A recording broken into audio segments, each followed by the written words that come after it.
Alrighty guys, it's Nolan with VKN Coins back. I'm going to be doing a video on my coin collection. This is part 2 of the video. If you haven't seen part 1, I suggest going back and looking at it. I posted it yesterday. I've got a lot of stuff on there, my box and my books and everything, and I promised you guys that soon I'd be making part 2, so here's part 2. It's on my 2x2s and my proof set and just a couple other things in there, so let's hop right into it. Alright guys, the first thing we're going to jump into is the United States Mint proof set. So I'm sure you guys that have been collecting for a period of time now, or even any time for that matter, have seen these before. So basically it's like a special issued type of coin from the US Mint. They're not worth a ton unless you get some like really old dates that are like gem proof or cameos, but basically, they got like a highly finished special surfaces. So like, they got like the back part, like the background of the coin, as you can see here on the Sacagawea dollar, it's like really reflective, and then it has like a sharp finish to like the actual detail of the coin. So they're not worth too much, unless, like I said, you get the older dates, but they're pretty cool. Just got the 50 state quarters for 2003. So, and it comes with a little certificate of authenticity. Just got some details on it. You know, what it's made out of, and things like that. Nothing too special, but that's the proof set. Let's hop right into the other stuff. Alrighty guys, I dumped my foreigns out of the black bag I had them in my box over there, as you saw at the beginning of the video. These are just like my regular foreign coins. I don't really know all the countries that are in here, especially the one at the top. I do not know what this country is. I checked the coin. I couldn't find a date. If you guys can see a date through here, then or not a date, but a country, then please let me know in the comment section below if you know, or even if you don't see a country name on here, just let me know in the comment section below if you guys know what country this coin is from. Anyways, all the other stuff is basically European, so I've got, and Canadian too, so like I got a Canadian nickel here, but basically the rest of the stuff, as you can see, is just, you know, British and from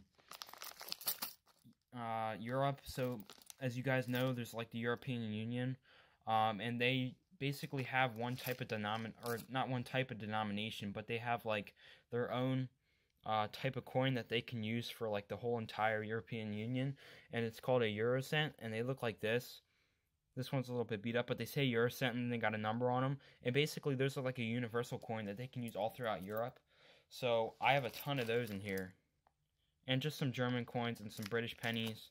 Here's a really nice example of a British penny, 1966. Still has some mint luster on there. It's a young head, which is pretty cool. Always nice to have good examples like that.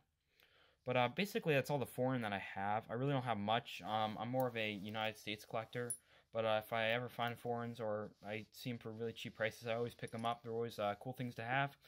But basically, that's it for the foreigns. And I'm going to jump right into the 2x2s. Alrighty, guys. Here's all my 2x2s. So I've got them split up by denomination. So I have pennies, dimes, quarters, half dollars, and then just some miscellaneous stuff and some weird denominations that the US used to make. And then I have some nickels, I think, over here in the pennies too. So let me just get these split up quick and I'll get right back. Alright guys, I've got all my denominations laid out on the floor. So we're going to jump into the pennies first, the smallest one.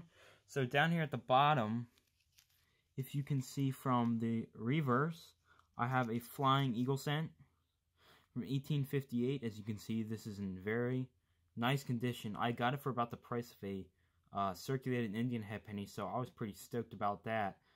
In my experience, or not from my experience, but at least from what I've seen using apps like PCGS Photograde, I think it's about almost a VF20, if not a VF20, and that's about a $50 to $60 coin, so that was an awesome pickup. Below it, I have my first ever Indian head cent that I found metal detecting. Yes, I did get a date off of it. You guys probably can't see it because I had to put it under some extremely heavy magnification to even get the date off. It's pretty beat up. I found it in my backyard, actually, so that was pretty cool. But you guys can see the one on the back, barely, and then the wreath around. That's a pretty beat up coin. Here's just a 1972 Philadelphia Lincoln Head Memorial that I found in circulation. I just thought it was a really, really nice example of what a Lincoln Head cent looks like, or at least a copper one. So that's all the pennies that I have in 2x2s. So next, let's jump right into the dimes. Alright guys, I've got all my dimes laid out on the ground here. I've got them split up in foreigns. Just some miscellaneous silver dimes that I have. And then I have metal detecting finds over here. Let's jump into the foreigns first. I've got an 1965, 80% silver. Canadian dime. Obverse is a little scratched. It's okay. 1965, pardon me. Some luster on the back, pretty nice. I've got a really nice toned 1920 Canadian 10 cents. As you can see there, King George V on the front. Nice toning on the back. We've got even better toning. 10 cents Canada, 1920. Some nice bronze gold in the middle, and then some lavender toning on the outside. Really beautiful coin. Next coins I've got here is I've got just some Barber dimes. Nothing great. Pretty common years. 1916, 1914D, and 1910. 1914D probably has the best obverse, and the best reverse has to go to the 1910. But I got those for a really low price, so I'm not going to complain about them.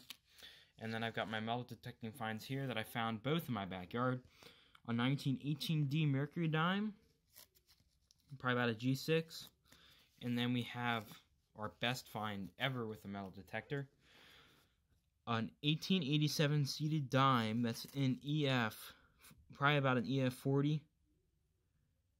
It's amazing for being in the ground.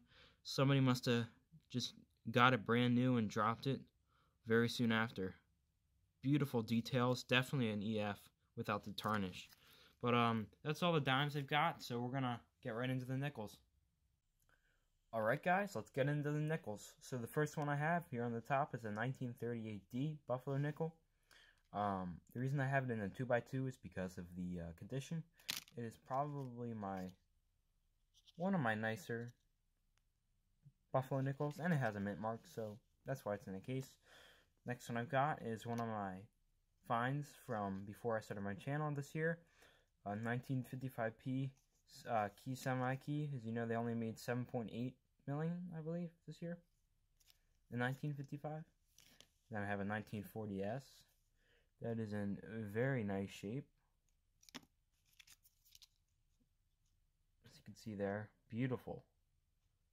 Definitely got some steps.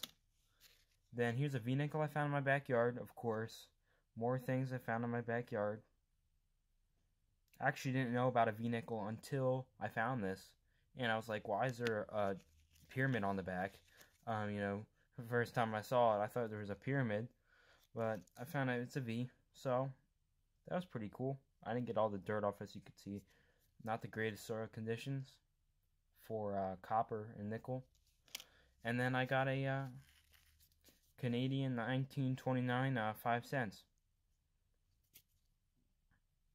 Pretty nice. I'm just going to jump right into the quarters next. So I got a 1955D, which is a pretty low mintage here. Nice shape there. I've got a 1930 Standing Liberty quarter. I also picked these up with the Mercury dimes and a couple of the things that you'll see for a very low price.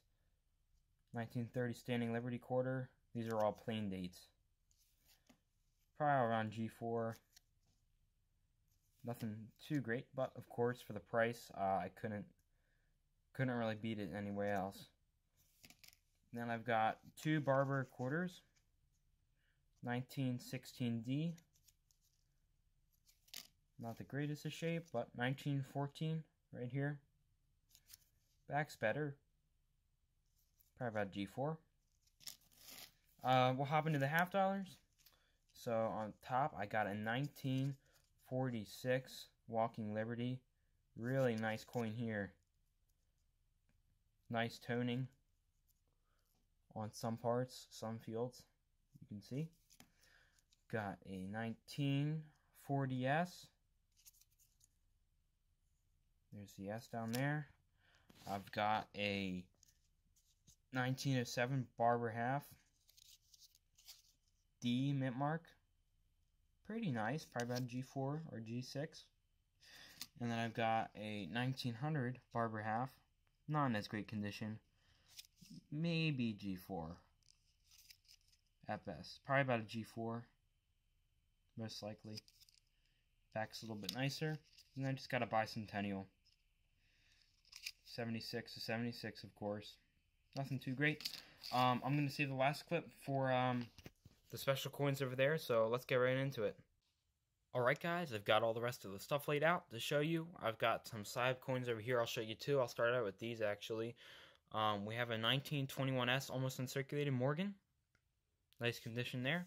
And then we have a 1776 to 1976 Type 1 MS65 Ike dollar. Pretty expensive coin here actually, an MS65. We're talking a lot of money for an MS65 and I got a great price for it. So that was pretty cool. Into some weird historical pieces other than this $1 Sacagawea. We've got some large cents. We've got a braided hair up here, which is one of the varieties, and then we have another variety over here, the young head. So both these varieties are large cents, like I said, and the U.S. Mint made these before they started making small cents in 1856. And they actually made these all the way up to 1858. And 1857 and 1858 are actually super hard dates to find. And if you ever find one, make sure you hold on to that. It's a very rare date for most, or at least for the braided hairs. They didn't make a lot as they started to transition into Flying Eagle cents and then Indian head cents. And another cool story, they hold their coins because they didn't have much money. And they needed to hold on to their money, obviously. And this was a way. They'd put a string through it, and then they tied it around their neck so they didn't lose it. Pretty cool. Last historical piece I got is 2 3-cent nickels. Back in the mid-1800s, they changed the postage fee to 3 cents a piece. So they made chimes, which are silver, but the public hoarded them, so they made 3-cent nickels. Pretty nice condition there. Probably about a $25, $30 coin.